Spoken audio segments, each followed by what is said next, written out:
Hey guys, All In Crypto here, and welcome back everybody for another YouTube video. Guys, in this video I thought I would undress the Binance coin situation. We have seen Binance go from around about $4 to $5 billion all the way up to as high as $51 billion, guys. So essentially a 10x in really a month.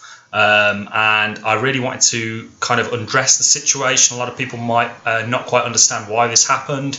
I really thought I'd throw my 2 cents in and keep you guys as up to date with sort of current news as possible. And essentially what it really has to do with is the incapability of Ethereum and Binance really capitalizing on that with their Binance Smart Chain. So we're going to get into why Binance made the move that it did. We're going to be answering questions such as is it a good sort of time to be buying Binance coin, in my opinion, and really what the future holds for Binance coin. And we're just going to sort of unpack the entire situation. I told you guys I'd keep you as updated as possible on anything that sort of happens in the crypto space, and I'm trying to stay as true to my word as possible, guys. Thanks everybody for subscribing. It is greatly appreciated. The studio is in the process of getting set up so I can provide better quality videos for you in terms of audio, visuals, etc. But without further ado, guys, let's undress the Binance coin situation, and we're going to start with explaining what Binance coin is. Now, for those of you who don't know what Binance coin is, Binance is an exchange. I think it's the largest exchange in terms of volume in the world, the largest crypto exchange in terms of volume in the world. They came out with their own cryptocurrency called Binance Coin, which is designed as a utility token. So they also offer things like rewards for using, like lower fees for using Binance Coin. They offer incentives for people to actually transact in Binance. So they have a lot of pairs with Binance Coin BNB. So essentially all it is it's sort of Binance's native token, if you will. It's the token that they promote for sort of liquidity. You've seen this with a number of exchanges. However, Binance coin have some differences. They have a coin burn.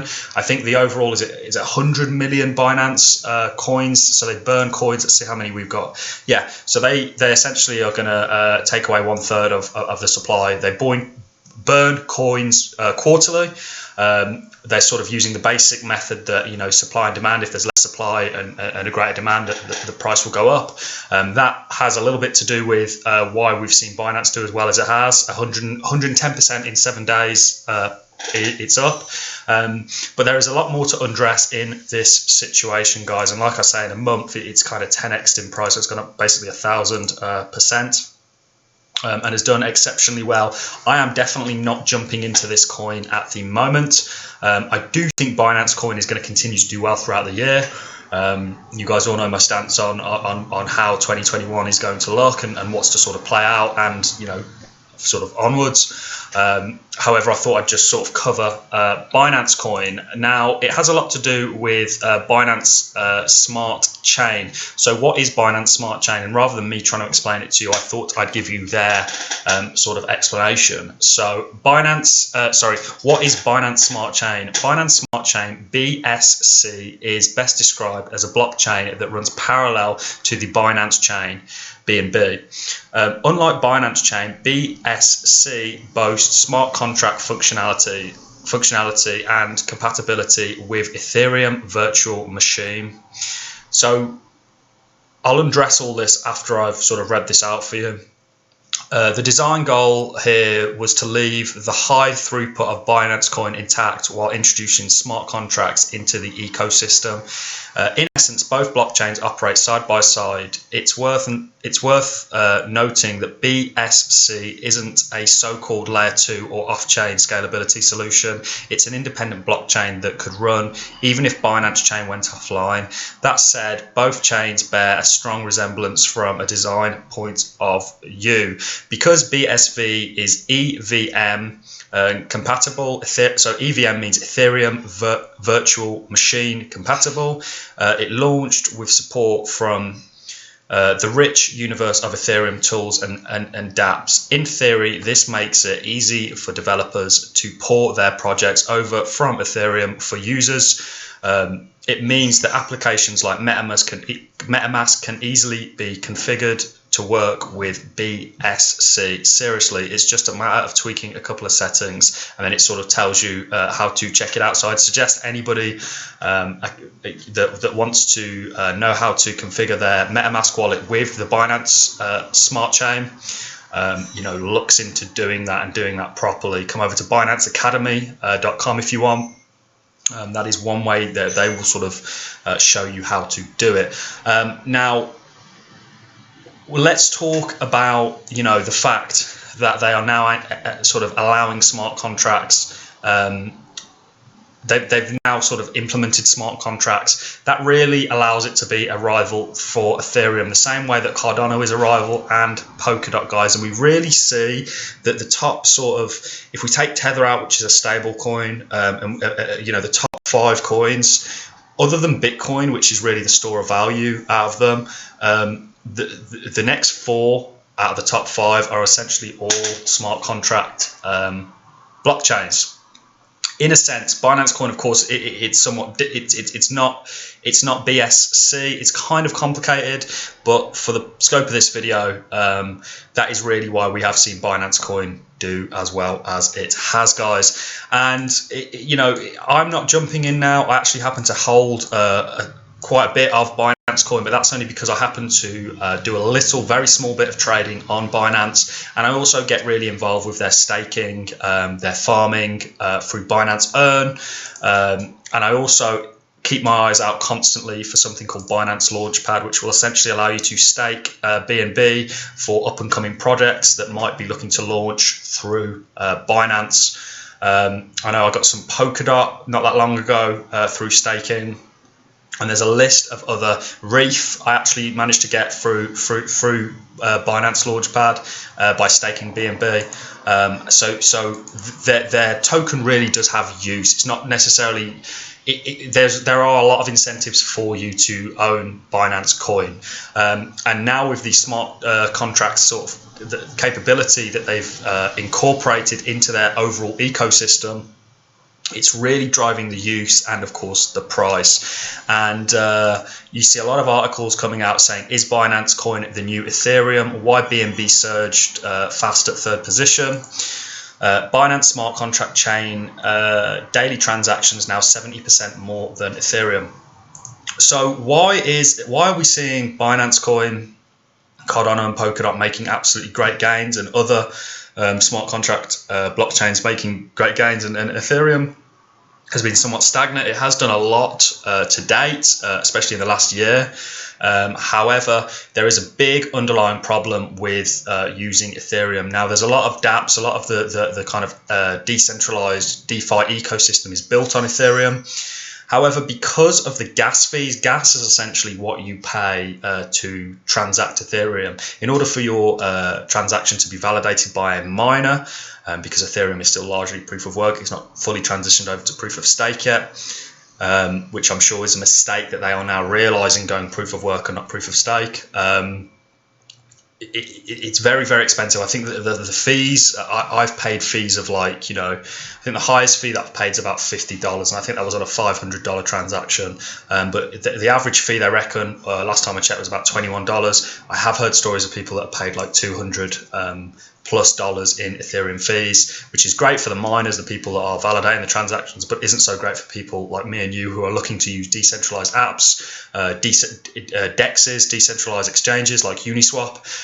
And this has really given rise to coins like Binance Coin, Cardano, Polkadot, smart contract blockchains that are rivals to Ethereum, essentially. Ethereum is offering a pretty bad service in terms of, not only does it take a long time in comparison with the others, but it also is very, very expensive. And if it kind of rules out a lot of sort of traders that don't have a lot of money, because if you're going to transact $100 and the gas fees, even a low gas fee at the moment, like $21, that's still 21% of your $100 that you're paying on top. I mean,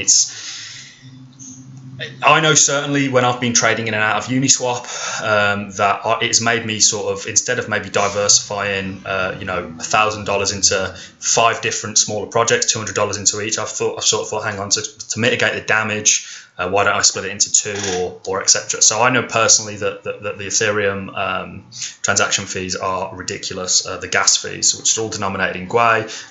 I've made plenty of videos about that. I made a video saying one bigger problem for Ethereum about 2 weeks ago now, and it was basically covering the gas fees are just extortionate at this point. So that has really given rise to Binance Smart Chain creating its own ecosystem of decentralized applications.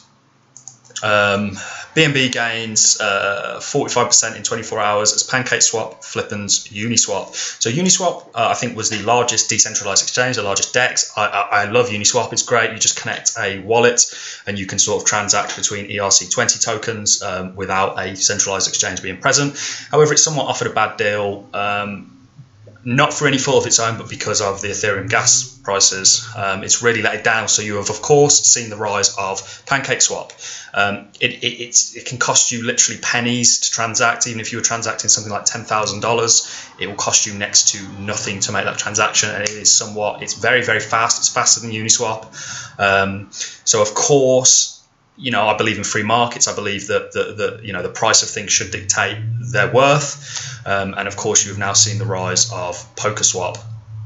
So to kind of undress things, Binance Coin, you could argue, had its own fundamentals before smart contracts capabilities were introduced. However, it's really amplified that now and kind of gone, not only is Binance the largest exchange, the utility token it's fast, it's easy to use, it's cheap to use, but now they're sort of implementing smart contract capabilities into their chain, and it's allowed things like PancakeSwap that use this to really, you can see you've got ADA, you can transact throughout more tokens than you can on Uniswap, and it's somewhat becoming a better service than Uniswap. And it's not a fault of Uniswap. I love Uniswap. I'm still going to continue to use Uniswap.